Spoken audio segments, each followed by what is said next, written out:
নম্বর প্রশ্নের মধ্যে দেখো কি দেওয়া আছে, ভারতের আদমশুমারি আমাদের কী সংক্রান্ত তথ্য প্রদান করে? ক শিল্প উৎপাদন, খ দূষণ, গ খাদ্য সুরক্ষা, নাকি ঘ জনসংখ্যা? তাহলে আমাদের সঠিক উত্তরটি এর মধ্যে হবে ঘ জনসংখ্যা। তাহলে ভারতের আদমশুমারি আমাদের কী সংক্রান্ত তথ্য প্রদান করে? জনসংখ্যা।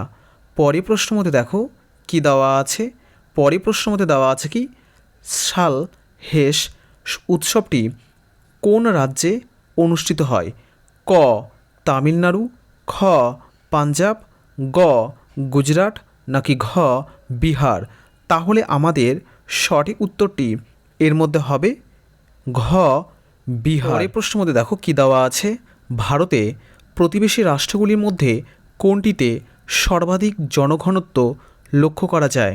ক বাংলাদেশ, খ শ্রীলঙ্কা, গ চীন, নাকি ঘ পাকিস্তান? তাহলে আমাদের সঠিক উত্তরটি এর মধ্যে হবে গ চীন। পরের প্রশ্নের মধ্যে দেখো কি দেওয়া আছে, পরের প্রশ্নের মধ্যে দেওয়া আছে কি, ভারতের কোন জায়গায় অলকানন্দা নদীটি ভাগীরথী নদীর সাথে মিশেছে? ক দেবপ্রয়াগ, খ দেরাদুন, গ প্রয়াগরাজ, নাকি ঘ চম্পাবতী? তাহলে আমাদের সঠিক উত্তরটি এর মধ্যে হবে ক দেবপ্রয়াগ। পরের প্রশ্নের মধ্যে দেখো কি দেওয়া আছে, পরের প্রশ্নের মধ্যে দেওয়া আছে কি, উত্তর পশ্চিম ভারত তার কোন প্রতিবেশী রাষ্ট্রের সাথে সীমানা ভাগ করেছে? ক মায়ানমার, খ ভুটান, গ বাংলাদেশ, নাকি ঘ আফগানিস্তান? তাহলে আমাদের সঠিক উত্তরটি এর মধ্যে হবে ঘ আফগানিস্তান।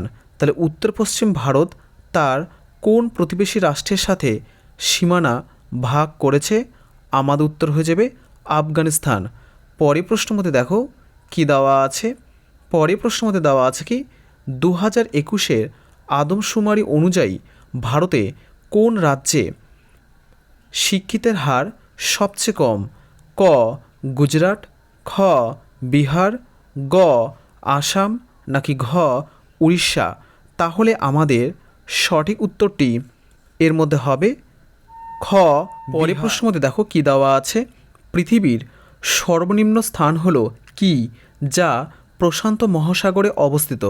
ক ফ্যাক্টোরিয়াল দ্বীপ, খ চ্যালেঞ্জার দ্বীপ, গ গ্রেট ব্লু হোল, নাকি ঘ গ্রেট ব্যারিয়ার রিফ?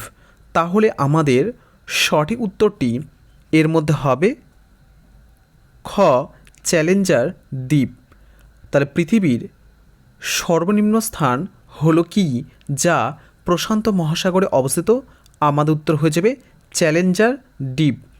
পরের প্রশ্নের মধ্যে দেখো কি দেওয়া আছে, পরের প্রশ্নের মধ্যে দেওয়া আছে কি, 2022 সালের এপ্রিল পর্যন্ত প্রতিবেশী দেশ মায়ানমারের রাজধানী ছিল ক ঢাকা, খ নাপাইড, নাকি ঘ থিম্পু, ঘ বেজিং? তাহলে আমাদের সঠিক উত্তরটি এর মধ্যে হবে খ নাপাইড। তাহলে 2022 সালের এপ্রিল পর্যন্ত প্রতিবেশী দেশ মায়ানমারের রাজধানী ছিল নাপাইড। পরের প্রশ্নের মধ্যে দেখো কি দেওয়া আছে, পরের প্রশ্নের মধ্যে দেওয়া আছে কি, কোন উৎসবের সঙ্গে সূর্যের আরাধনা করা হয় এবং এটি মূলত বিহারের বাসিন্দাদের দ্বারা পালিত হয়? ক বহাগ বিহু, খ উগাডি, গ ছট পুজো, নাকি ঘ লোরি? তাহলে আমাদের সঠিক উত্তরটি এর মধ্যে হবে গ ছট পুজো। পরের প্রশ্নের মধ্যে দেখো কি দেওয়া আছে, পরের প্রশ্নের মধ্যে দেওয়া আছে কি, 2022 এপ্রিল পর্যন্ত তথ্য অনুযায়ী ভারতের সর্বাধিক ইক্ষু উৎপাদনকারী রাজ্য কোনটি? ক তামিলনাড়ু, খ তেলেঙ্গানা, গ মধ্যপ্রদেশ, নাকি ঘ উত্তরপ্রদেশ? তাহলে আমাদের সঠিক উত্তরটি এর মধ্যে হবে ঘ উত্তরপ্রদেশ। পরের প্রশ্নের মধ্যে দেখো কি দেওয়া আছে, পরের প্রশ্নের মধ্যে দেওয়া আছে কি ভারতের একমাত্র আগ্নেয়গিরি দ্বীপ কোনটি? ক আমিনদিঘি দ্বীপ, খ লাক্ষাদ্বীপ, গ মিনিকয় দ্বীপ, নাকি ঘ ব্যারেন দ্বীপ। তাহলে আমাদের সঠিক উত্তরটি এর মধ্যে হবে ঘ ব্যারেন দ্বীপ। তাহলে ভারতের একমাত্র আগ্নেয়গিরি দ্বীপ কোনটি? ব্যারেন দ্বীপ। পরের প্রশ্নের মধ্যে দেখো কি দেওয়া আছে। পরের প্রশ্নের মধ্যে দেওয়া আছে কি কোন উৎসব তেলেগু নতুন বছরের সূচনা করে?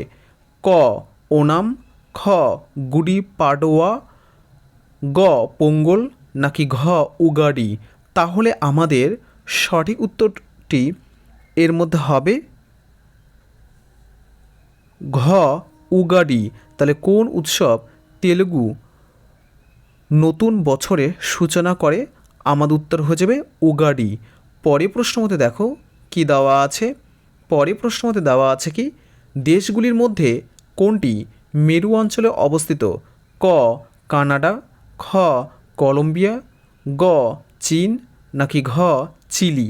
তাহলে আমাদের সঠিক উত্তরটি এর মধ্যে হবে ক কানাডা। তাহলে দেশগুলির মধ্যে কোনটি মেরু অঞ্চলে অবস্থিত? আমাদের উত্তর হয়ে যাবে কানাডা। পরের প্রশ্নের মধ্যে দেখো কি দেওয়া আছে। পরের প্রশ্নের মধ্যে দেওয়া আছে কি 2022 সালের এপ্রিল মাস পর্যন্ত প্রতিবেশী দেশ চীনের সরকারি ভাষা কী ছিল? ক বাংলা, খ সিংহল, গ মান্দারিন, নাকি ঘ বার্মিজ। তাহলে আমাদের সঠিক উত্তরটি এর মধ্যে হবে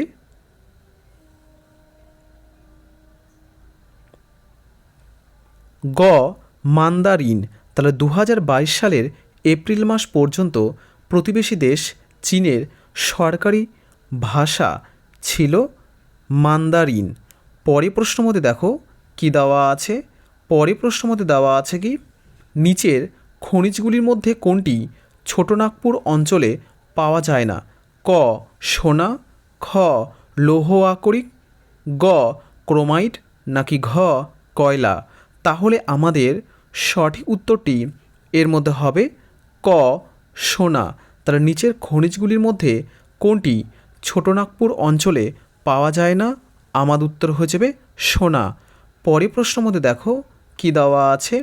পরের প্রশ্নের মধ্যে দেওয়া আছে কি সুতলেজ ও কালী নদীর মধ্যে অবস্থিত হিমালয়ের অংশটি কী নামে পরিচিত? ক হিমাচল হিমালয়, খ কুমায়ুন হিমালয়, গ পাঞ্জাব হিমালয়, নাকি ঘ কাশ্মীর হিমালয়। তাহলে আমাদের সঠিক উত্তরটি এর মধ্যে হবে খ কুমায়ুন হিমালয়। পরের প্রশ্নের মধ্যে দেখো কি দেওয়া আছে। পরের প্রশ্নের মধ্যে দেওয়া আছে কি ভারতের বৃহত্তম বাঁধ হীরাকুদ কোন নদীর ওপর অবস্থিত? ক তাপি, খ গোদাবরী, গ কাবেরী, নাকি ঘ মহানদী। তাহলে আমাদের সঠিক উত্তরটি এর মধ্যে হবে ঘ মহানদী। তাহলে ভারতের বৃহত্তম বাঁধ হীরাকুদ কোন নদীর ওপর অবস্থিত? আমাদের উত্তর হয়ে যাবে মহানদী। পরের প্রশ্নের মধ্যে দেখো কি দেওয়া আছে। পরের প্রশ্নের মধ্যে দেওয়া আছে কি ভগবান রামের হাতে রাক্ষস রাজ রাবণের মৃত্যু কোন উৎসবের মাধ্যমে পালিত হয়? ক নবরাত্রি, খ দশেরা, গ দিওয়ালি, নাকি ঘ হোলি। তাহলে আমাদের সঠিক উত্তরটি এর মধ্যে হবে খ দশেরা। তাহলে ভগবান রামের হাতে রাক্ষসরাজ রাবণের মৃত্যু কোন উৎসবের মাধ্যমে পালিত হয়? আমাদের উত্তর হয়ে যাবে দশেরা। প্রশ্নের মধ্যে দেখো কি দেওয়া আছে। মোরাইন শব্দটির অর্থ কী? ক সঞ্চিত বরফের গলন, খ হিমবাহ দ্বারা বহন ও সঞ্চয়, গ উলম্ব পার্শ্বদেশ ও প্রশস্ত সমতল স্থান, নাকি ঘ উচ্চস্তরীয় উপনদী। তাহলে আমাদের সঠিক উত্তরটি এর মধ্যে হবে খ হিমবাহ দ্বারা বহন ও সঞ্চয়। তাহলে মোরাইন শব্দটির অর্থ হলো হিমবাহ দ্বারা বহন ও সঞ্চয়।